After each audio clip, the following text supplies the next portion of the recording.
Tonight on The ReidOut. In the case of Reverend Warnock's opponent, there is very little evidence that he has taken any interest, bothered to learn anything about, or displayed any kind of inclination towards public service or volunteer work or helping people in any way. You know who that was. That was former President Barack Obama laying into Herschel Walker just before the midterms. And tonight, Obama is back, making closing arguments for Warnock in Georgia's Senate runoff. Plus, late today, another major legal setback for Donald Trump, this time involving those classified documents that he stole and stashed at highly secure Mar-a-Lago, where just anyone might end up sitting next to you at your dinner table, maybe even somebody who might be Nazi-ish. Also tonight, Trump, Kanye, and Elon, Republicans who lead the House Judiciary Committee, tweeted their support for all three, declaring this is who Republicans really are, before quietly deleting it 56 days later. I wonder why. We begin the ReidOut tonight with the final push in Georgia. As we speak, former President Barack Obama is in Atlanta, making a final pitch for Democratic Senator Raphael Warnock, with just a few days of voting left to go until runoff election day. While the biggest star in the Democratic Party makes the case for Warnock, here is some of Republican Herschel Walker's closing argument. Guys, I'm 220 pounds of twisting steel and sex appeal. Wall do work. Wall working around your house. When you got a wall around your house, people don't. They can get in, but you know what? They get in, it'll be hard to get out. Because I got a dog my dog really won't bite. I know men should be in women's sports. Y'all don't want Herschel Walker competing against y'all daughter, do you?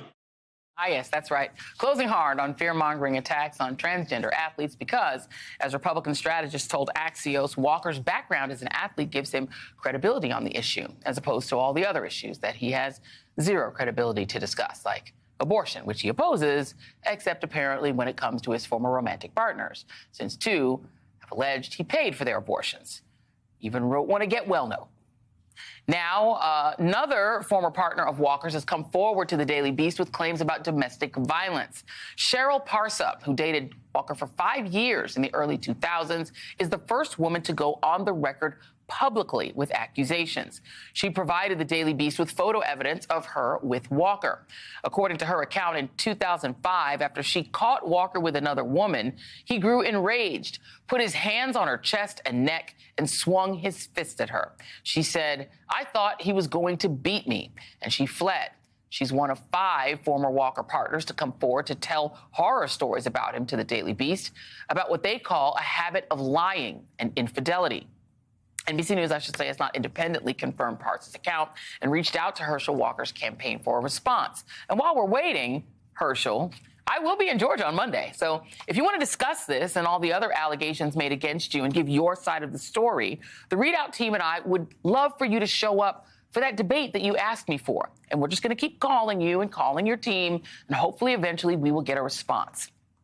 In the meantime, this new report is more evidence of why it just feels so shocking, not just to me, but to a lot of people, that Republicans like Georgia Governor Brian Kemp and Senators Lindsey Graham and others continue to put their own reputations and the dignity of the state of Georgia and of the United States Senate on the line to argue that Herschel Walker would be a better senator than the incumbent Raphael Warnock. I would really love to hear the affirmative case for why Herschel Walker should be a senator, from him or from them.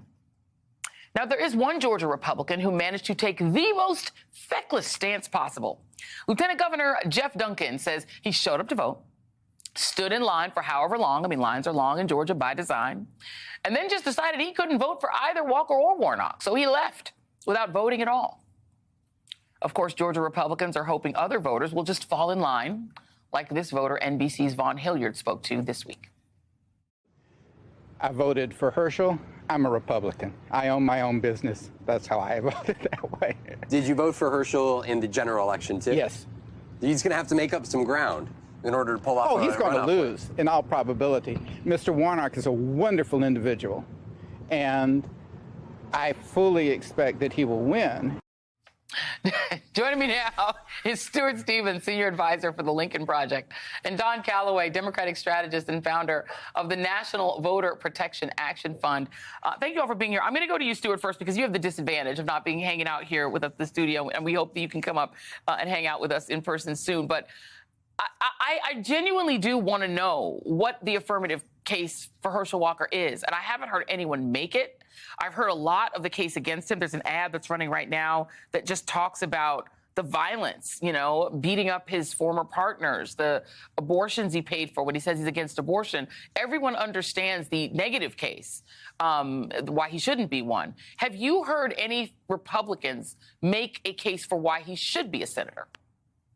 Well, the case was that the Republicans needed a majority, and he was essential to that, which, what happened on Election Day was that the whole argument got shot to hell because Democrats went ahead and took the Senate.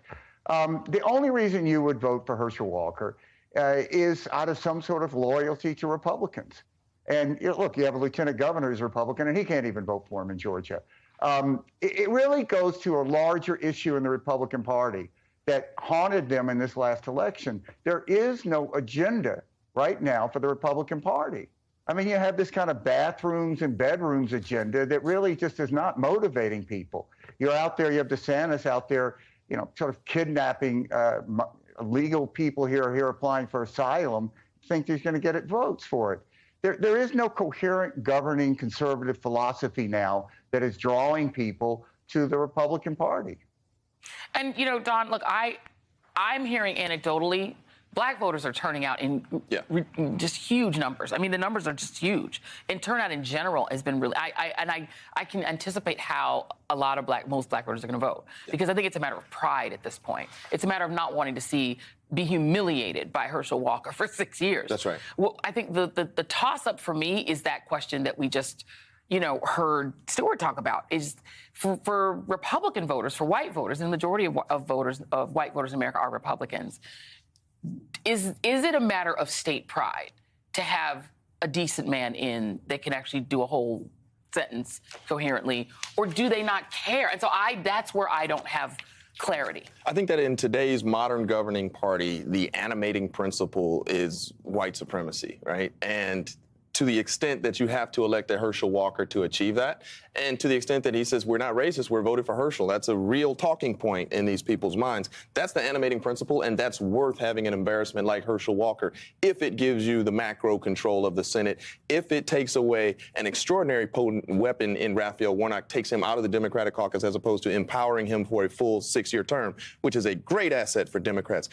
Bottom line up front, I just want to put this out there for your viewers. Raphael Warnock's going to win this race. The Warriors, the Nsé Ufot's, the Antoine Seawrights are reporting to you and me like we're in community with the people who are doing that work and who have dirt under their nails. Raphael Warnock's going to win this race. And so that's just as a practical matter.